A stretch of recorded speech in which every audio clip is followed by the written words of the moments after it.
This is CUNY TV, the City University of New York.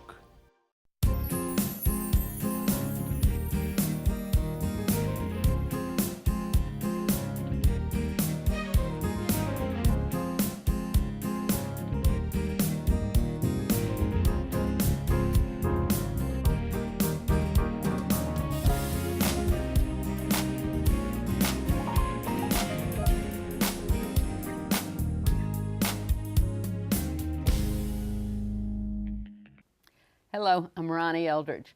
When people first started to gather in Zuccotti Park in Lower Manhattan, Bill Dobbs knew that Occupy Wall Street was going to be very significant. And as it always is, he's in the center of this movement without leaders that has brought thousands of people to Wall Street and main streets across the country. And I've asked him, with his insight and clarity, to describe what he thinks is happening. What is happening? How did you think it was going to be significant? Well, I only heard about it a couple of days before, and it sounded unusual. And I went down the first day. There were a couple thousand people right around the Customs House in Lower Manhattan, and I noticed a lot of cops, and that Wall Street was locked up tight so that you had to show ID that you lived or worked there to get anywhere near it. The Bull had barricades around it, and the crowd listened to some speeches. There were all kinds of things going on, and then we marched up. I was given a little leaflet and had different spots in Lower Manhattan that are kind of open spaces.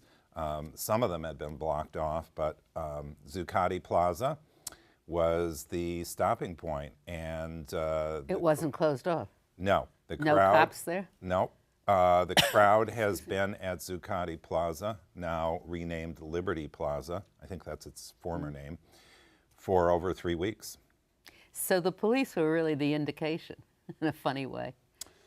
Were they onto it when it first? Well, it's an unusual thing to want to camp out, to have a prolonged protest. And the organizing for this took place in New York City. There was a call from the Canadian magazine Adbusters, but the people who really responded to that call did open democratic meetings, and they spawned what has become an international phenomenon. It is incredible, isn't it? But when the police, I mean, do you think the police infiltrated this group early on? Don't know. Don't know. I just know that holding that plaza against the NYPD, Mayor Bloomberg, and the weather is a significant achievement. Right, and they seem to now really have it. Yes, although it's at the whim, the whim of the powers that be. Mayor Bloomberg seems to have relented, but because we're in a political standoff, there's so much support for this, it's tapping into very deep nerve. Yeah, so tell us what goes on inside. Before we do that, the Canadian magazine, it's called what? Adbusters. So what did they do? They said it's time to march on go Wall after the heart of the country, which is Wall Street and money. They didn't start the 99%, 1%. I don't think so. Yeah. All right. So now we're in Zuccotti Park. Right. And we've been there for how long?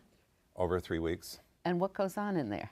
It's a community of protesters that looks like just a bunch of people on the plaza doing different things, but there are general assemblies that are more or less town meetings, and there's a wide array of working groups that take care of all the things to keep that community going.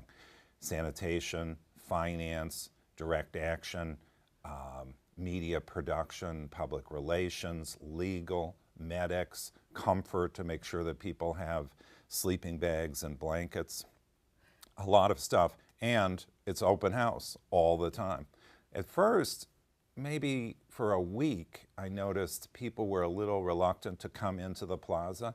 Now it's become a destination. And one of the most fascinating things is to get up close, look, walk around, see it, and take a look at the signs. The signs are almost always handmade, hand-painted, and they're done on cardboard, some of it recycled from pizza boxes. There's a big food and kitchen operation. I don't really cook right there, but distributing food to people.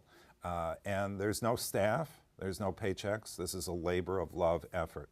And there is no leader, so I mean, or any spokesperson. So you are here on your own. Just as an individual. It's your perspective, whatever Yes. you're saying. We want Yes. that to be clear. Yes, thank you for clarifying That's that. all right. I've been helping do some of the press relations. It's also interesting to think about how the internet plays a role in this, because it's definitely let a lot of folks know about it, and know about it in a very direct way, because there's an elaborate effort to live stream what's going on, to show, you know, right at the moment, essentially have live TV going on. So how do you get that? You go to livestream.com/global revolution, or just look up Occupy Wall Street live stream and it'll take you there.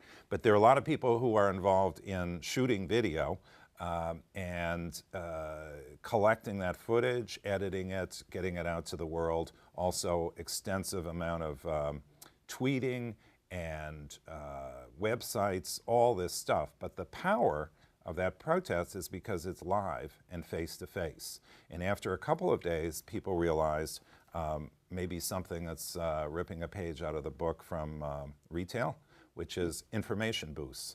So an information booth was set up at each end of the park, and what did they start to give out? Pieces of paper, even though we're in the internet age. So I'm pointing all this out because I think it's interesting to think about what makes for powerful politics and how the internet can help us, but it can't replace it. If you're signing internet petitions, my own take is that's useful, but if you call or visit or write a handwritten letter rather than email an elected official, you're going to get a lot more response. Yeah. So the General Assembly. There's one at 7. 7 in the morning? No, 7 at night. Yeah. And sometimes there are ones in the morning as well. It's And kind of town. you can get the schedule, can't you, if you go to Yes, Occupy although Wall Street? getting that information flowing is not always the easiest thing. But the General Assemblies are fascinating. I guess in this country, maybe Vermont is a bit of a model. In the old-fashioned town. Yes, how to make sure that everybody has a voice. We're trying consciously down there not to let people end up with a lot of power or influence, so that everybody feels like they have a stake in it. So But it's a General Assembly, Yep. and anybody can attend. It's Yes. right there in the park. An agenda is built. Who builds the agenda? By the General The Assembly? there's a working group of people who facilitate those meetings. It's called the Facilitation Working Group, and they get up and they announce that the assembly is about to start. Tell us how they announce, because there's no public There's addresses. no amplified sound down there because of the NYPD, so it's done with a human microphone. So somebody will yell, "Mic check," meaning microphone check, and the folks immediately around them who might hear it will then amplify it to more people. They and repeat eventually, it. It's like Exactly. sign language, only yes, it's voice like a human repeater, so you learn to talk in 5-word phrases, and the meetings are very high-spirited and remarkable because they get people to realize, I always sort of let everybody else worry about all these things because I wouldn't know how to get connected anyway. So this is a way to walk right in. So the agenda is set up. What Yep. does that mean? That anybody raises their hand?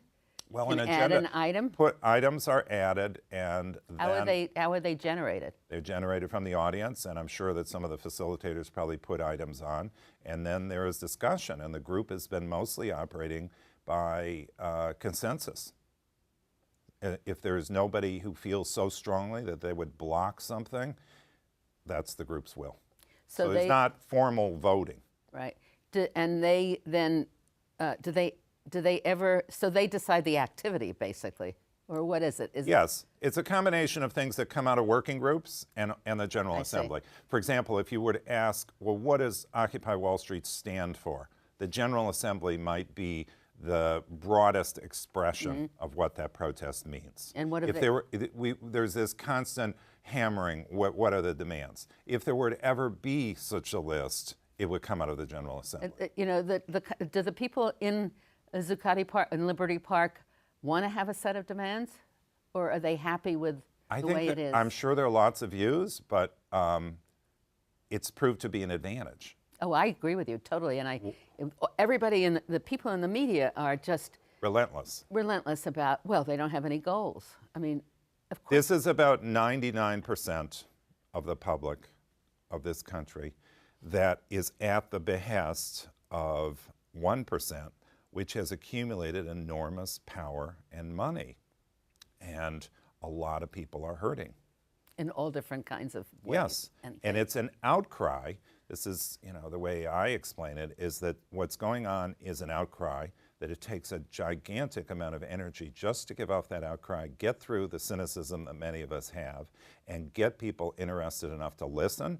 And the hope is that others will take up this struggle. For example, organized labor or labor organizations put together a rally that drew 12 or 20,000 people in Foley Square. That was a big deal because it meant a broadening of forces, and it meant that lots more people have gotten involved. And one thing that happened in that rally is the president of the Transit Workers Union, John Samuelson, said, we people who are here, organized labor itself, can't just be in the hallway chatting with politicians. We got to be out on the streets, and that's what Occupy Wall Street gave us. And in that little compliment is also a very important lesson, which is Occupy Wall Street is beyond and apart from parties and campaigns. It's an attempt to make significant change happen in this society. I don't mean to condense everything that's going on into one sentence, but it's fascinating that the New York Times, which at first was a little skeptical of this whole undertaking, recently editorialized that we know we can see what this is about, economics, economic justice. Here's just a few things you could tick off, and isn't it terrible that the leadership of this country isn't listening? It's not, I don't interpret it so much as this group is going to propose what should be done. They're really proposing, they're really shouting their dissatisfaction. And join us. Yeah.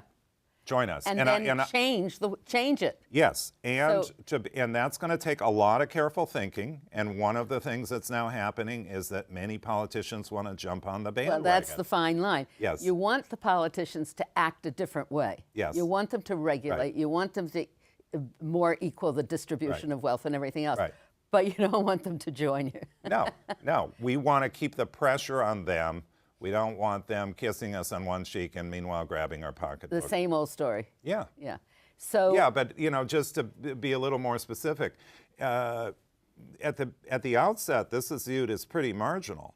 Yeah. There were some arrests the first weekend, 60 or 70 arrests. So I was delighted when a couple of New York City Council members, just speaking for myself, showed up on site, because that was a way to give some credibility. Less marginal. Exactly.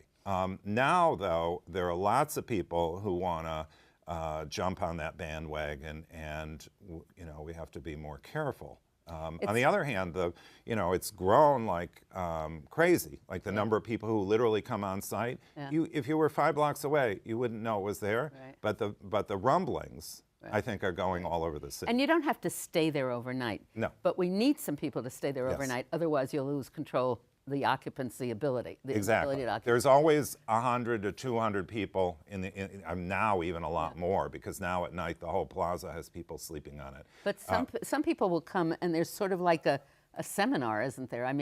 Naomi Wolf came and talked economics, and Naomi Klein. Naomi Klein, and what's the professor from Columbia? Joseph Stiglitz, the economist. And then what happened? Susan Sarandon came for an hour without any, by herself, just to talk to people. Yeah. So it's been a remarkable exchange. Stiglitz, I didn't know it was Stiglitz giving little factoids about how much the 1% has. So some of this is really pushing people to get active in our own communities. And it is a broad array of people. This morning, the New York Post is absolutely despicable in its coverage, right?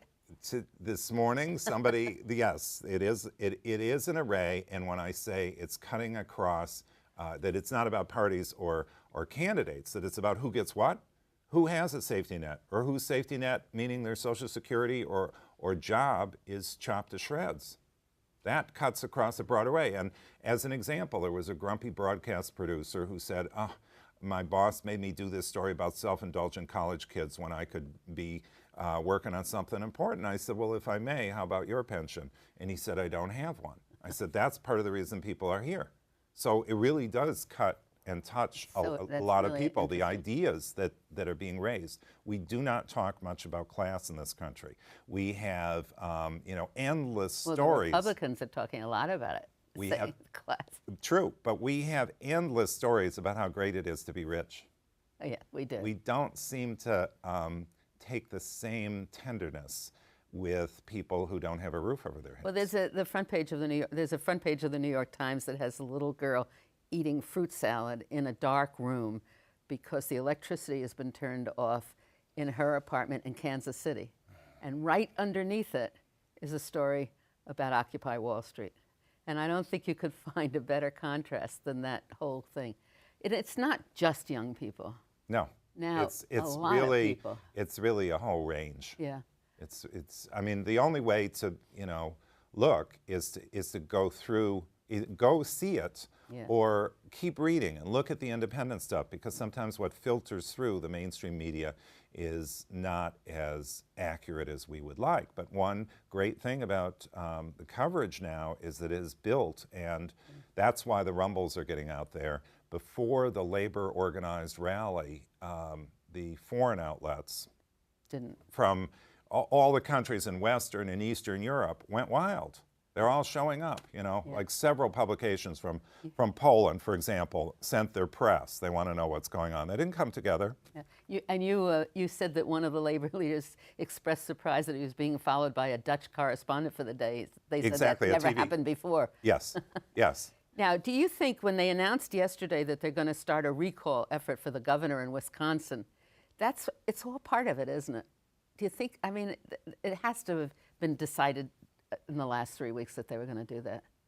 And it's rolling across the country. How many? It is. How many it is. places? Even if they're small places, small demonstrations. Oh, there's pretty large number of, there are occupation, I should back up a second and say that the Occupation Wall Street's inspired by populist uprisings in other countries. Right, so it's... And it's also now being echoed by protests like it and other kinds of actions around the country. I read one figure of 1,000, I'm not sure. Yeah. It didn't stick in my mind. If they show the map, they dot it, and it's really all across the country. Yes. I just want to go back to the organization because it fascinates me. There's a generator there that gives some power, and then it's like a circle, I think, with people on their computers. Yep. Now, they're sending out messages. Are they sending to the press and everybody else? What are they doing? They're making media because there's a big distrust of mainstream media. Yeah. So they are got large numbers of people who can go out with their video cameras. For example, on one of the marches, there was a notorious episode of pepper spraying by a NYPD An officer. Catching that means having a lot of cameras out on the street and culling the footage and then actually getting it out to the world. So it goes on YouTube. Exactly. So there's a very high energy effort to project this thing directly, and live stream is part of it, but also the video production. And people who come with cameras and take the pictures. Yes. Yeah. So that's one working group. Yes, yes. What were you going to say? There's also an internet working group. There's a public relations working group, and the public relations working group really works with the mainstream media, even though some people may be ambivalent about it, because we feel very strongly that that's a lot of power. And if we can be helpful to them and give them information that they're looking for, it makes their job easier. Now, and then let's talk about the food, the buffet that's there all the time. Yeah. Right? Where does the food come from? Donated. And how is it done? I think sometimes they might, actually crack open the piggy bank. When I was down there, I saw some guy delivering a pile of pizza boxes. Who sends them? People from all over? That was one of the early ways that people in other places could support this action, which is by ordering a pizza and sending it over. Did the pizza place change its name, or somebody said that? They coined Occupy as the name of pie, it. Yes. P-I-E. Yeah. Oh, that's great. And then, but there are all kinds of food. Is it homemade. It's a combination. People bring food. Yes, some they people send bring food, but also they've got their own ways of gathering food. I think some of it probably is modeled after the way that soup kitchens work. When you got to feed people, Yeah. you find ways It's to do it. very lavish. I mean, I don't mean lavish, Yeah. but it's plentiful. Yes, It's healthy, this is, and it's available to anybody. it just looks like a crowd from a glance, but there's a lot more that meets the eye. Yeah. So, what do you think is going? Well, there's a march now to the wealthy residences of some of the high ups in Wall Street, right on Wall Street. David Koch, Yeah. Rupert Murdoch, and others. What do you We have more billionaires living in Manhattan than any other place in the world. at least any other place in the United States. Yeah. So, what do you think the reaction is going to be? I shouldn't ask you that. I think that, well, I haven't seen it yet, but I think all this discussion is good because why do we give so much, why are we like both envious and jealous about people who are very rich? And now it's starting to really hit home that many people realize they're not doing very well. They're working 2, 3 jobs, and the next generation, if they happen to have children, is not going to do as well. So this is a time of huge uncertainty for many, many people. So just bringing this 99% thing into popular discussion is a contribution. And I wish there's somebody who came down there. Here's an example of somebody figuring out a way to help, which is he's got one of these button machines. It's, I don't know, 2-foot-high contraption, and you go get the parts, and then you make some slogans on paper, and then you create buttons. But he comes down there, and it's a sensation because he makes the buttons. Yeah, it's wonderful. And he made a button that says Occupy Wall Street, and at the top and the bottom it says economic justice. So in his own way, he distilled what we're doing. You know, other people might use a different phrase, but that's a very powerful phrase to bring back. And there are so many things that need to be done. In a 30-year period, the percent that top 1% has had, I go back as far as Reagan and can recall trickle-down economics. He didn't start it, but he really accelerated the trend. And now we're seeing the harvest of that over 30 years. So if that was federal tax policy that did it, there's nothing to say that we can't undo it.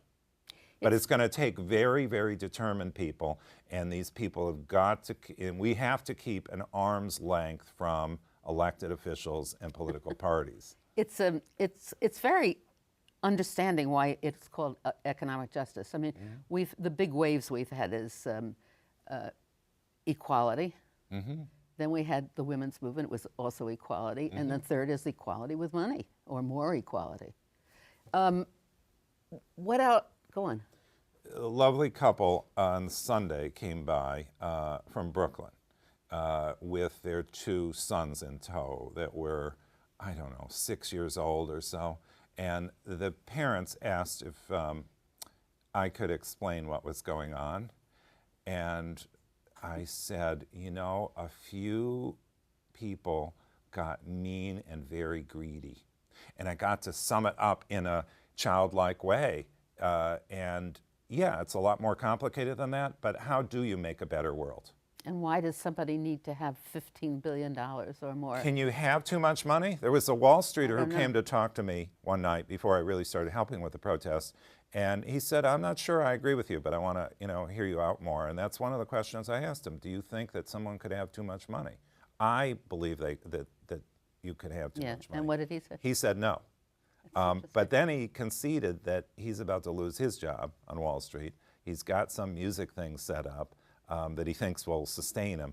But he's very fascinated to try and think through why people were angry. And then because of lost jobs, because of lost opportunity, because of crushing student loan debt, and what is on that plaza, I think it's worth talking some about the emotion, like the emotion that drove people to come down there and either see it or participate in it, but also what they find when they get there, which is fun and joy. It sounds corny. They're not just emotions, though. Those two things, when they swirl around each other, when anger and joy swirl around each other, those are the 2 most important ingredients to great activism. That's what's keeping people living there, and that's what's got them working extraordinary hours to power a very unusual political protest. It's not a job. It's that great feeling of comradeship, isn't it? Yeah. I was at Foley Square, and in the middle of Foley Square, I met some friends, Marcy Beanstalk, who was the person who defeated Westway, or one of the people, and she said, "I just feel so good being here." Uh-huh. Then that was such a good thing to hear, because it makes you feel you're finally, well, not only you aren't yourself wrong to think this. Right. I mean, everybody thinks the same thing, and that it gives you some power, right?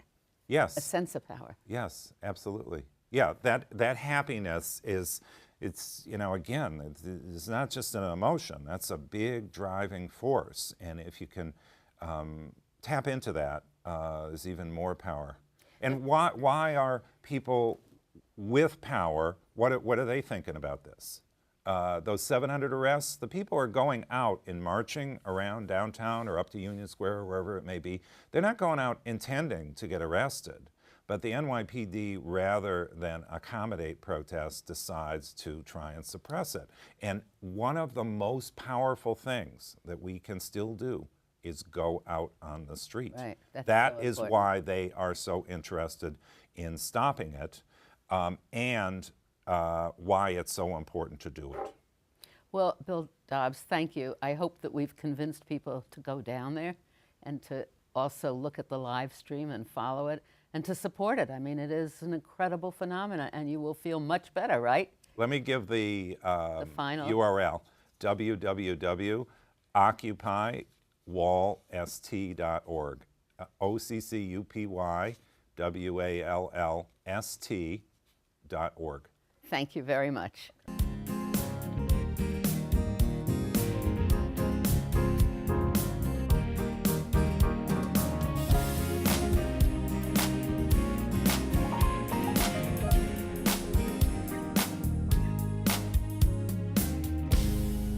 Is there any people you'd like to hear and topics you'd like us to explore? Please let me know. You can write to me at CUNY TV, 365 Fifth Avenue, New York, New York, 10016, or you can go to the website at cuny.tv and click on Contact Us. I look forward to hearing from you.